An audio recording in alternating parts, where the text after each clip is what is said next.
No. Estamos viviendo un tiempo, creo que podemos llamarlo un tiempo nuevo como iglesia. Desde que comenzó este año la palabra ha sido dura. Y no es que deja de ser dura, sigue siendo, ¿no? Un tiempo en el cual estuvimos derribando, demoliendo y un montón de cosas más. Pero ahora estamos en una etapa donde empezamos a construir y plantar. Y en este tiempo de construir y plantar, Dios está despertando a la iglesia. Dios está despertando a sus hijos. ¿Y los está despertando a qué? Y me gusta esta frase, restaurar el primer mandamiento. ¿Qué es el primer mandamiento? ¿Dónde lo tenemos? Marcos 12:30 dice, amarás al Señor tu Dios con todo tu corazón, con toda tu alma, con toda tu mente y con todas tus fuerzas. Es decir, amá al Señor tu Dios con todo y por sobre todo. Ponerlo a Él en primer lugar. Y la iglesia se está despertando a eso. Restaurar el primer mandamiento consiste en cumplir el propósito por el cual vos y yo fuimos creados. ¿Y sabés cuál es? Vivir por Él y para Él. Lo que también podemos traducir, como decían acá, como adoración.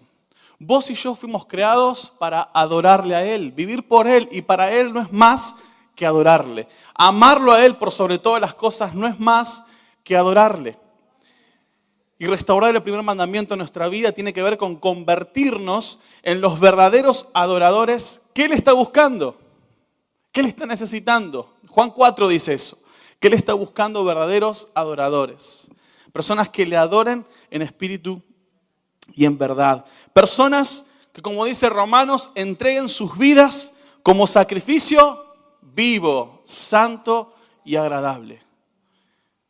Y ahí lo enfatiza Pablo en Romanos. Así es como se debe adorarlo. No es con las canciones. Las canciones son recursos. Y ya esto hemos hablado muchas veces y quizás todavía es necesario seguir hablándolo. Pero se trata de una vida completa rendida a sus pies. Ahora, en este proceso de caminar en el propósito por el cual vos y yo fuimos creados, la Biblia nos presenta algunos recursos. Podemos llamar recursos, podemos llamar herramientas, que se conocen como las disciplinas espirituales. Y hay 3 que voy a nombrarte que creo que las estamos escuchando hasta el hartazgo, ¿no? Y por algo el Señor insiste en esto. Una es oración, la otra es ayuno y la otra es estudio de la palabra.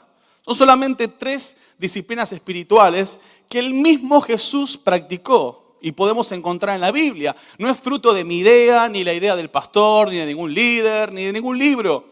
Es fruto de la palabra. Y es una herramienta que Dios te da a vos y a mí. Orar, ayunar y estudiar su palabra. ¿Para qué? Para restaurar el primer mandamiento en su vida. En nuestras vidas. Amén. Por eso quiero que hoy veamos el famoso Salmo 1. Que nos va a mostrar, a la luz de este salmo, ¿por qué es importante que vos y yo nos convirtamos en personas de ayuno, oración y estudio de la palabra? ¿Por qué es importante? Quiero decirte que cuando vos restaurás el primer mandamiento en tu vida, estás trabajando en tu ser y esto no va a afectar solamente tu presente, sino que va a afectar tu futuro, el futuro de tus hijos, de tus nietos, si es que el Señor no nos lleva antes, lógicamente. Ahora, cuando Dios trabaja sobre tu ser, que es restaurar el primer mandamiento, también trabaja sobre tu hacer.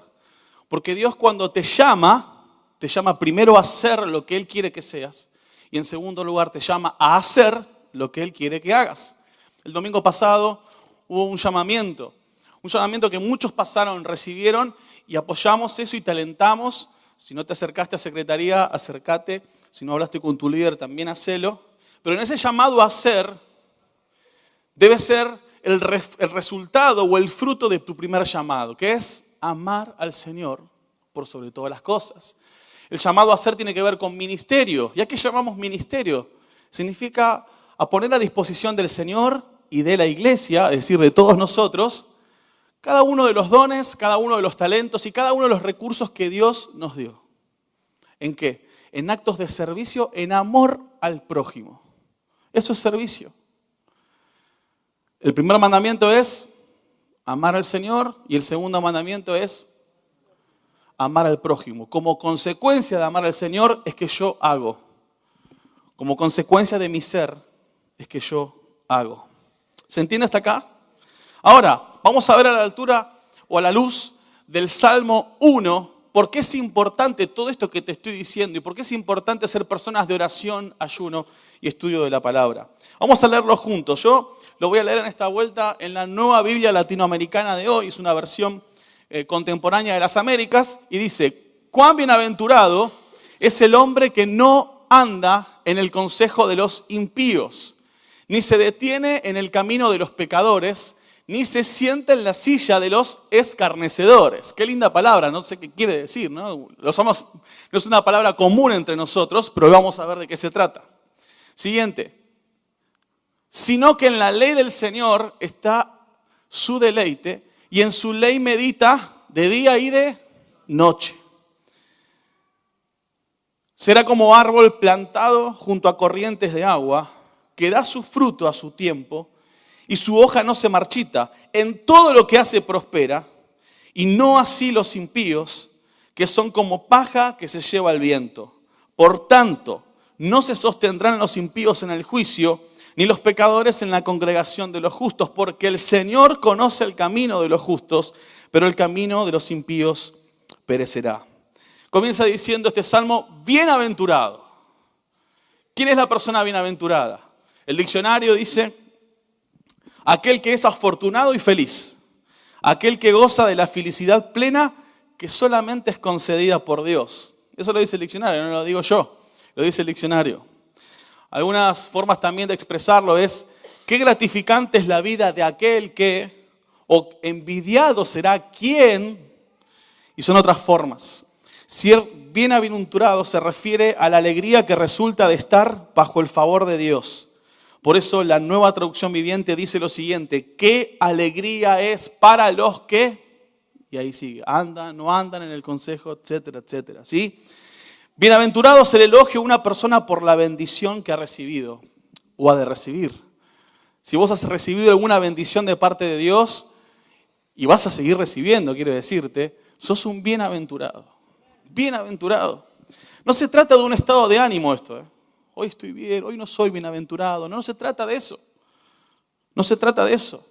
Bienaventurado es alguien que está firme en las bendiciones de Dios.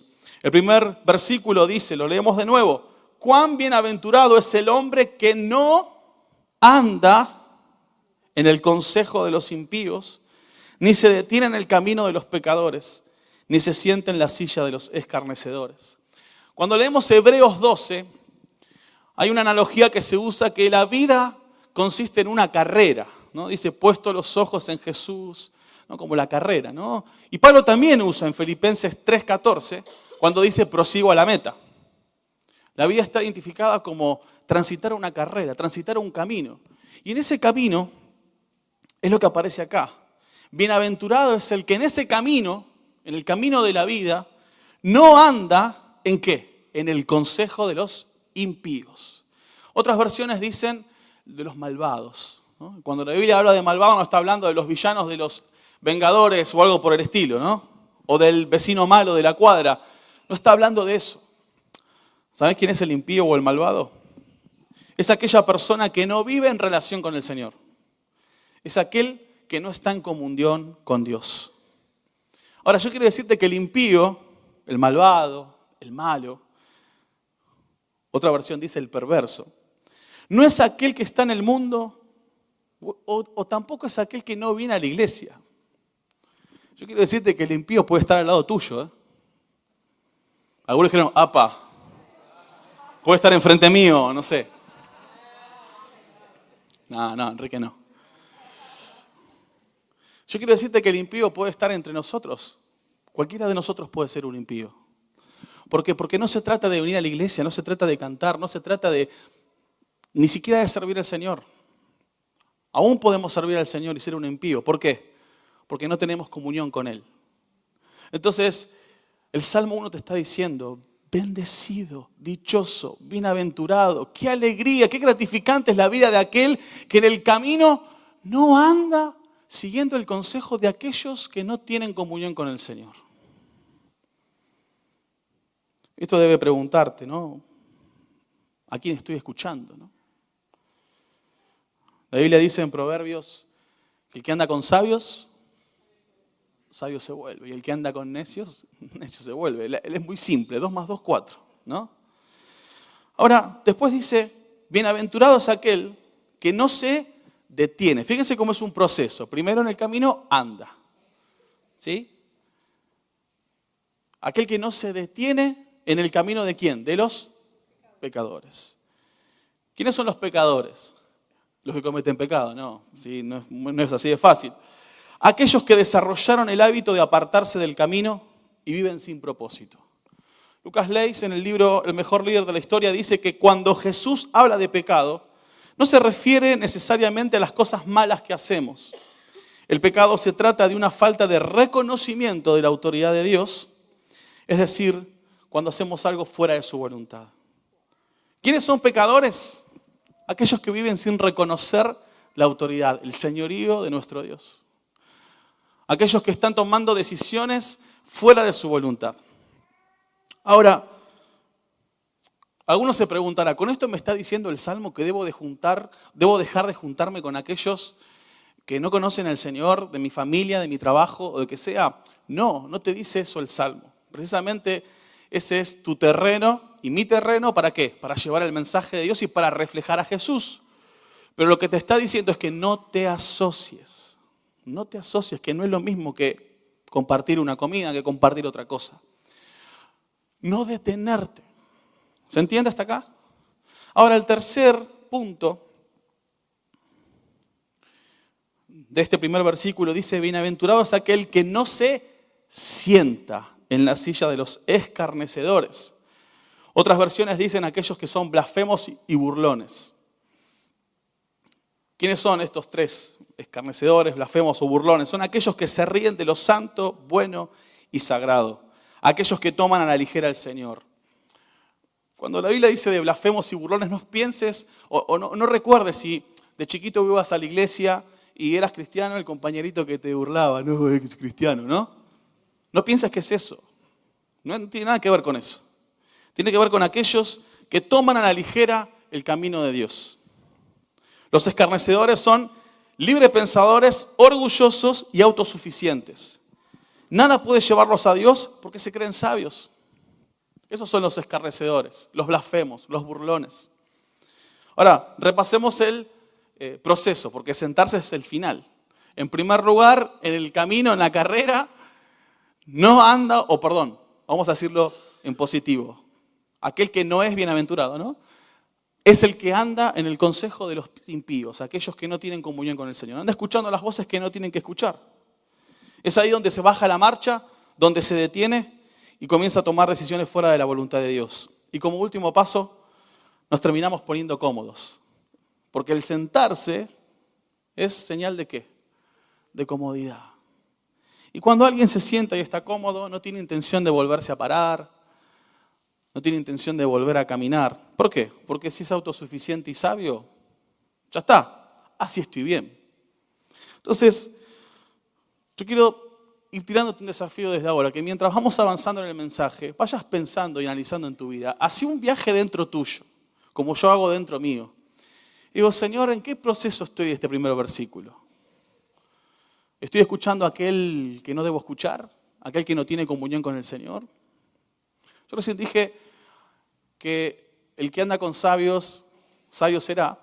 Y los seres humanos tenemos la tendencia de no juntarnos con los sabios. Siempre queremos juntarnos con los que saben menos que nosotros para ser sabios nosotros.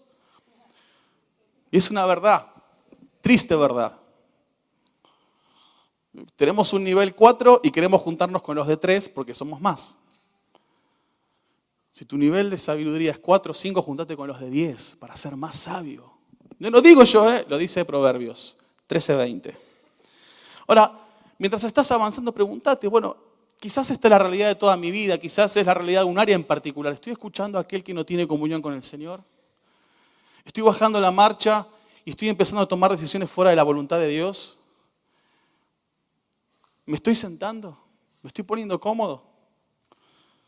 Yo quiero decirte que Dios te da una nueva oportunidad, siempre te da una nueva oportunidad, pero la clave es que vos y yo tengamos un corazón quebrantado. Porque Él se opone a los orgullosos y da gracia a los humildes. Primera de Pedro 5. Y el orgullo es aquel que se sentó, el escarnecedor. Entonces, pensá en esto y meditando en cada momento del mensaje, ¿sí? No terminó acá el mensaje por las dudas. Versículo 2.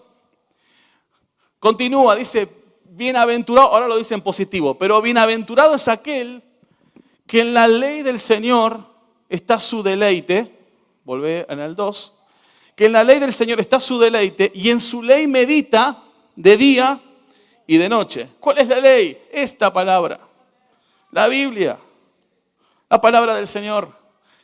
Esta es la ley. La palabra debe ser tu deleite.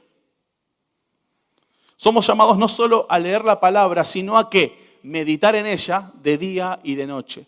Día y noche tiene que ver con insistencia. ¿Sí? Es insistentemente. Meditar tiene que ver con darle la vuelta una y otra vez. Muchos de nosotros queremos hacer estos, vieron en algunas Biblias dicen, lea la Biblia en un año, ¿no? Y te mandan como 5 o 6 capítulos por día para que vos la leas de acá a fin de año. Y a no ser que vos tengas las 24 horas libres, vas a poder llevarlo en meditación. Pero si no, no. Meditar significa darle la vuelta. Y es dejar de un lado ese apuro por completar un libro o completar la Biblia en un año. Y quizás puedas estar una semana con el Salmo 1 nada más. Yo quiero decirte que estuve 1 semana y media con el Salmo 1. Y todavía me queda más tela por cortar. Meditar es pensar en cada palabra.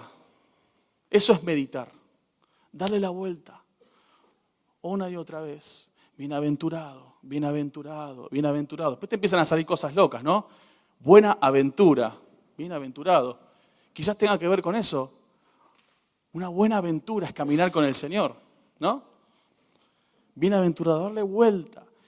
Meditar es cómo puedo aplicar esto a mi vida diaria, en esta situación, acá en el trabajo, en el estudio. ¿Dónde puedo aplicarlo? ¿Cómo puedo llevarlo a la vida diaria? De eso se trata.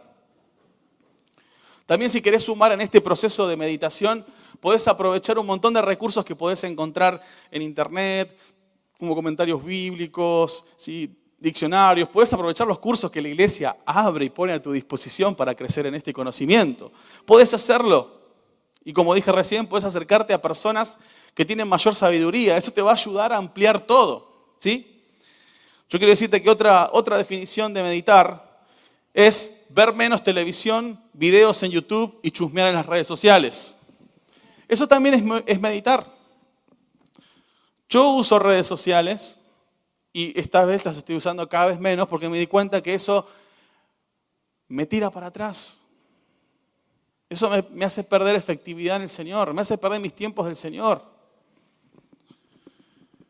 Y hay un teólogo muy reconocido que se llama John Piper, dice que uno de los más grandes usos de Twitter, Facebook e Instagram será demostrar que la falta de oración y el estudio de la palabra no fue por falta de tiempo. Porque todos decimos, no tengo tiempo para orar. Yo quiero decirte que no es por falta de tiempo, es por falta de buena administración del tiempo. Muchos de nosotros estamos así, ¿no? Nos levantamos a la mañana, abrimos la Biblia en el Salmo 1, ponemos el termo, ponemos el mate, las tostadas, agarramos el celular, tratamos de encuadrar las fotos, sacamos 4 o 5 a ver cuál es la mejor, le ponemos un filtro, la subimos a Instagram, empezando el día con todo, conectada con el Padre. 20 minutos tardamos en hacer eso y después estamos viendo quién nos contestó y alguno, hermana, qué bendición, ¿no? Hermano. Listo, se nos fue media hora que perdimos de leer la palabra. Pasa, ¿eh? Pasa. Y una vez yo lo hice, por eso lo digo. Bien, ahora, no puede haber lectura de la palabra sin oración. No puede haber. No podemos separar las dos cosas. Porque el estudio de la palabra se da mediante oraciones más. Nos comunicamos con Dios cuando hablamos con Él y cuando Él nos habla. Algunos tenemos que callar más. Porque no dejamos que Dios nos hable. Es como si mi esposa llega del trabajo y le digo, hola amor, ¿cómo estás? Qué linda que estás, ¿cómo te fue? ¿Todo bien? Y no le dejo meter un bocado y encima después le digo, ¿me puedes hacer unas milanesas con fritas? Le pido algo. ¿Me haces una, por favor? No. Justo después del ayuno, no tengo ganas de comer algo bueno. es como, hacemos eso con el Señor, ¿no? No le damos lugar a que Él nos dé un bocado y encima le estamos pidiendo y reclamando cosas.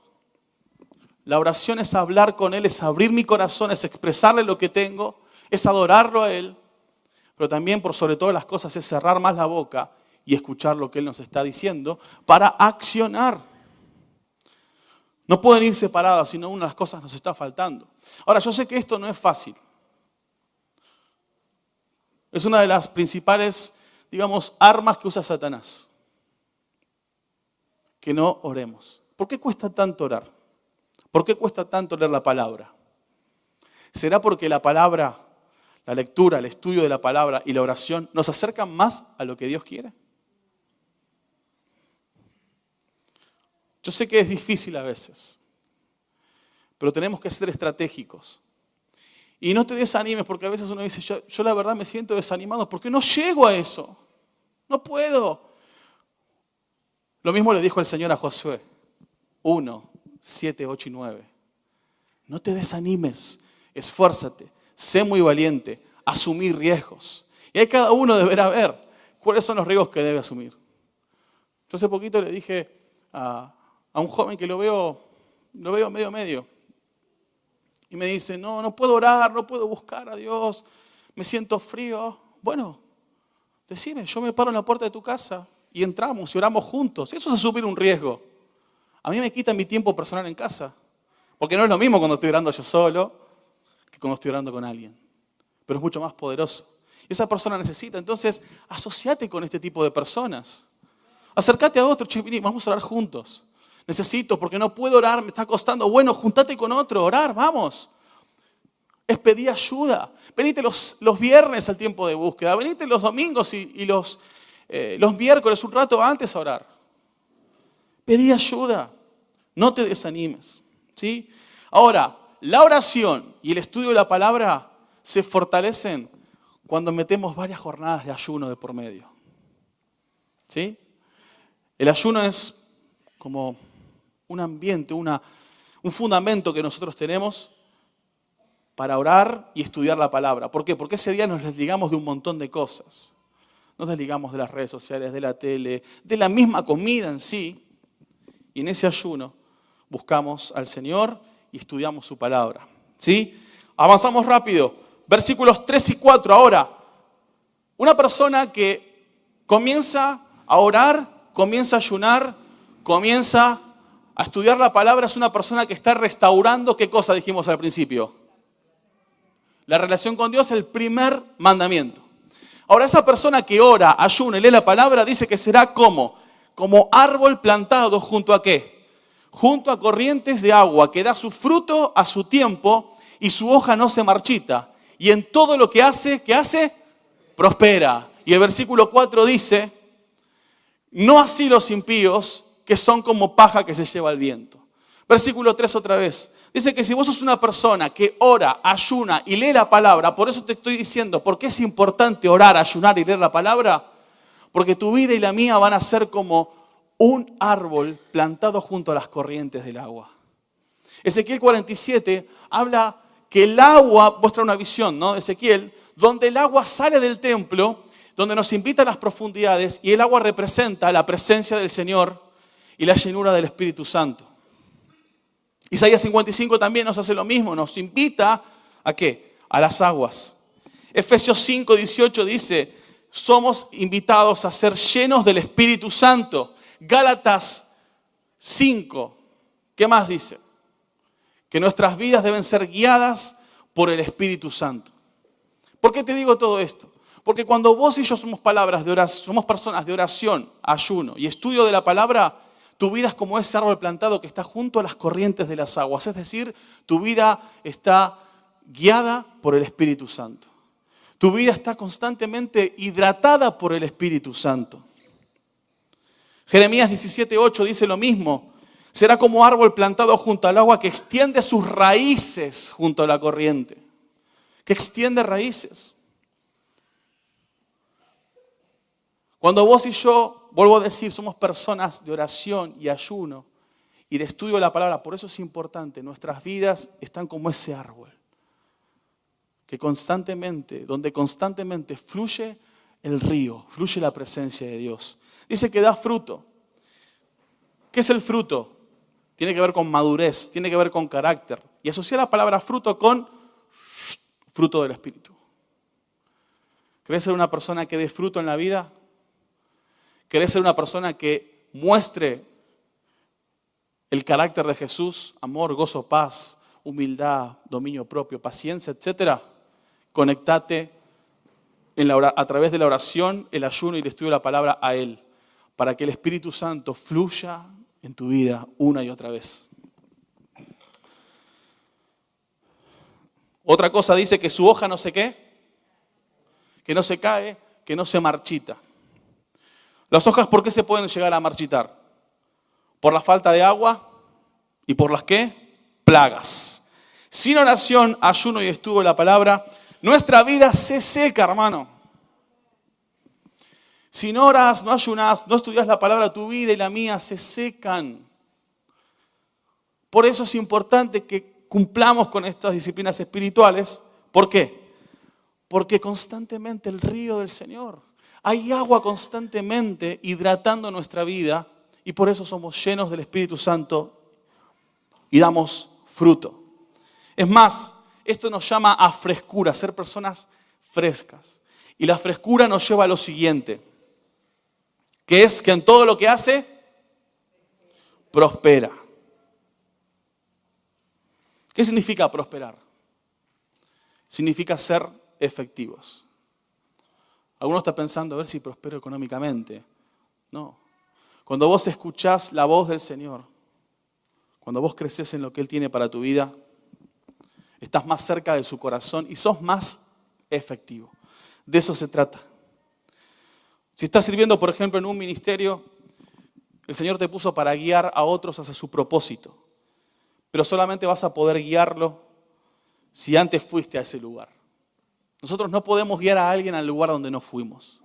Yo no puedo decirte en esta noche, tenés que orar y ayunar si yo estoy todo el día viendo Netflix. Yo no puedo hacerlo. No puedo decirte eso. Yo no puedo decirte que ayunes si hoy mismo no ayuné. No puedo hacerlo. No tengo autoridad para hacerlo. Yo puedo preparar una buena lista de canciones, puedo preparar un buen mensaje, pero si yo no estoy viviendo en intimidad con el Señor, no voy a ministrar el lindo mensaje que preparé. Voy a ministrar lo que hay en mi corazón. Eso es lo que voy a ministrar.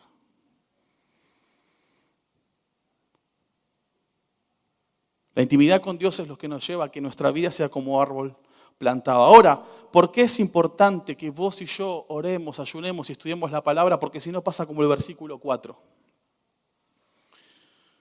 Y es el contraste. Tu vida y la mía serán como paja. ¿Qué sucede con la paja? Se la lleva el viento. Es decir, vamos un día para acá, otro día por allá, otro día por el otro lado. Así es la paja. ¿Qué más dice? No da fruto. ¿Tiene raíces? ¿Tiene raíces la paja? No, no da fruto. No tiene raíces. No hay frescura, es decir, no sos efectivo ni prosperás y no tiene estabilidad. Si no invertimos en practicar las disciplinas espirituales, nuestro carácter, nuestra conducta y destino están alterados porque elegimos mantener al Señor fuera de nuestra vida. De esta manera vamos por una senda que conduce a un desierto sin límites, infinito e interminable. Y si nuestras vidas no están plantadas como ese árbol junto a las corrientes del Espíritu, transitaremos esta carrera de la vida en nuestras fuerzas porque no dejamos que el Espíritu nos guíe. Yo quiero decirte algo más. Cuando vos y yo empezamos a despertarnos, cuando vos y yo empezamos a restaurar ese primer mandamiento en mi vida, yo quiero que te prepares y nos preparemos, porque es ahí donde el diablo te viene a atacar. El diablo es donde más te ataca. Hace 2 semanas atrás tuvimos una vigilia que surgió de los jóvenes, y yo me conformé con los 30 jóvenes, pero fuéramos 70, con un hambre que el Señor está despertando. Y no me interesa la cantidad, me interesa la calidad. Y yo observé gente que tenía hambre y sed por la presencia de Dios, que me empujaba, que me llevaba. Días después empezaron a haber problemas entre algunos. Es más, hasta uno de los músicos hoy me decía, esta semana doblegué los tiempos de oración y ayer me tocaron el auto. Como diciendo, ¿vas a ayunar mañana? Cuando la iglesia se despierta en adoración, prepárate porque el diablo viene. Prepárate. ¿Por qué? ¿Cuál fue la razón por la cual cayó el diablo? Él quería la adoración para él. Y muchos de nosotros estamos entretenidos con la religiosidad.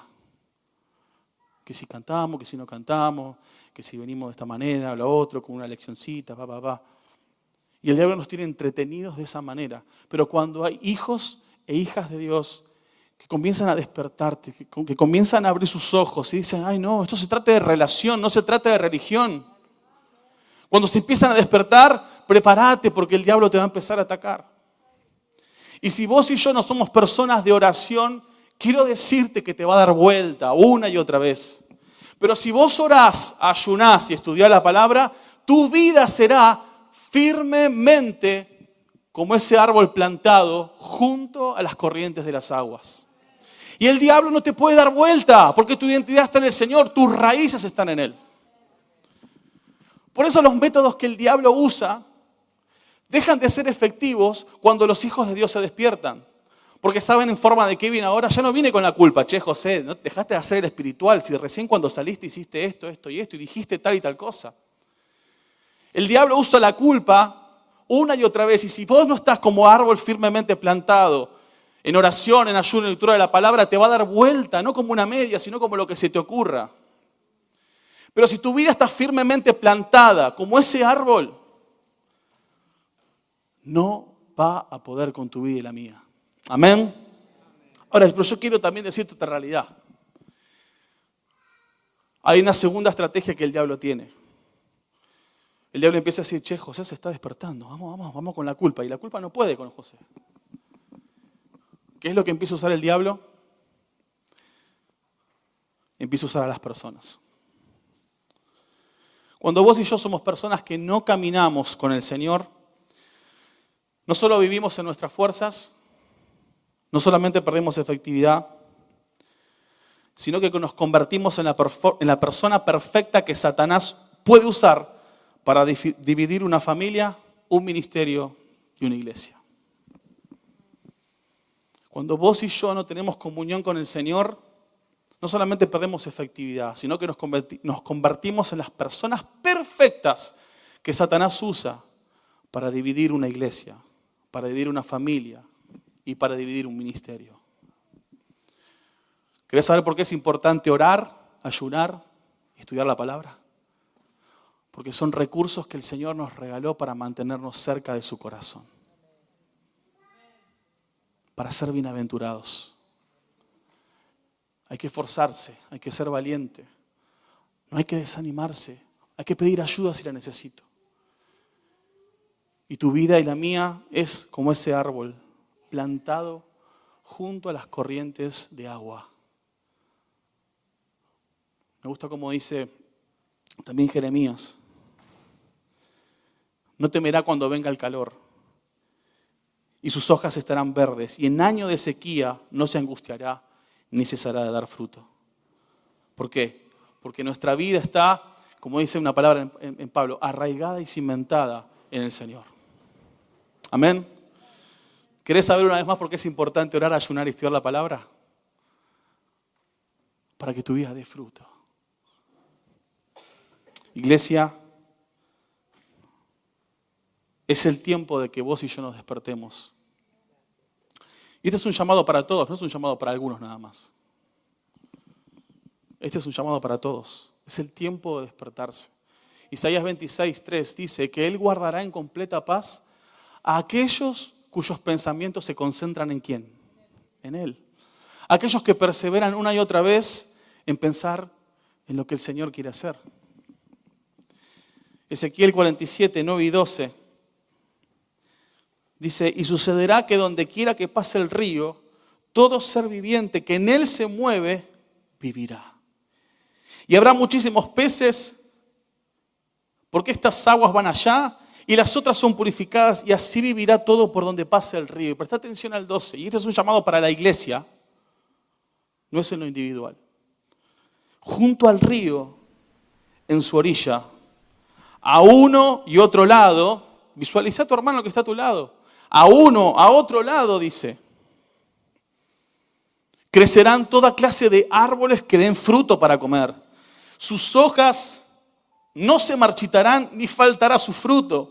Y cada mes darán fruto porque sus aguas fluyen del santuario y su fruto será para comer y sus hojas para sanar.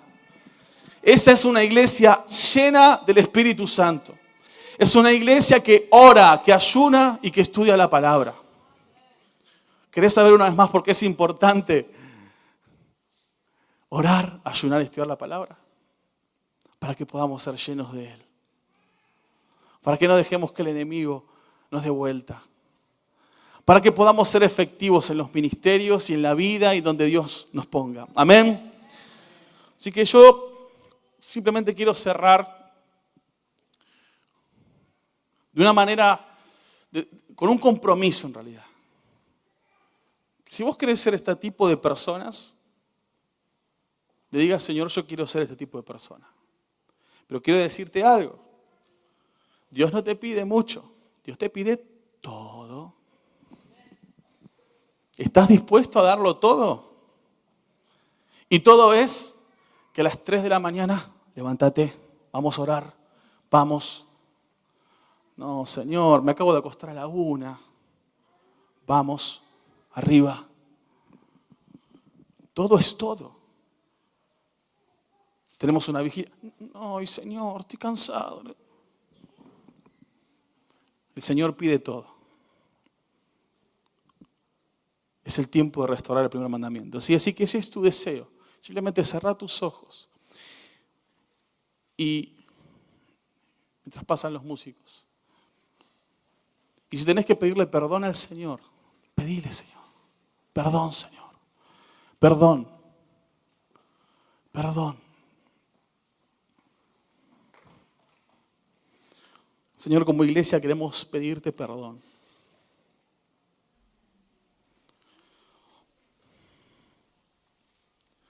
Porque hemos descuidado nuestros tiempos de oración, nuestros tiempos de estudio de la palabra y nuestros tiempos de ayuno. Sin querernos, no nos dimos cuenta, Señor, que lo que te estamos diciendo es, no dependemos de vos, no te necesitamos. Y cuando oramos y ayunamos, decimos, Señor, mi vida depende de vos. Señor, despierta tu iglesia. Despiértanos, Señor. Despierta, Señor, despiértanos de madrugada, despiértanos de día, despiértanos en donde estemos, en nuestros lugares de trabajo, de estudio, en nuestros autos, en donde sea que estemos. A orar, a ayunar, a meditar en tu palabra una y otra vez. Despiértanos a apagar la tele. Despiértanos a dejar de usar nuestras redes sociales, a perder tiempo ahí, para poder ser entendidos en los tiempos. Porque los entendidos en los tiempos son los que van a resplandecer y los que van a estar preparados para lo que viene. Señor, que esta iglesia se levante fuerte en ayuno, en oración y en estudio de tu palabra, porque solamente eso es lo que nos mantiene llenos del poder de tu Espíritu Santo. Llenos del poder para salir, para evangelizar, para servir a otros. Una iglesia que ora, ayuna y estudia la palabra, porque solamente de esa manera nuestros matrimonios pueden ser los matrimonios que vos querés que sean. Porque nuestros hijos van a ser criados de la manera que vos querés que sean criados. Y porque nuestros ministerios van a prosperar y dar fruto conforme al que vos querés que demos. Pedimos también, Señor, también a aquellos que servimos en un ministerio. Porque hemos pensado que se trata de algunas lindas canciones, de un lindo repertorio, un lindo mensaje, una linda lección para niños o para adolescentes o lo que sea. Y si no estamos en oración, en ayuno y en estudio de tu palabra, no tenemos nada para dar. Perdónanos, Señor. Que este sea un tiempo de despertar. un tiempo de ponerte en primer lugar, un tiempo en el cual restauremos el primer mandamiento en nuestras vidas. Un tiempo en el cual te digamos, Señor, te amo con todo mi corazón, con toda mi alma, con toda mi mente y con todas mis fuerzas. Nos rendimos, Señor, nos rendimos.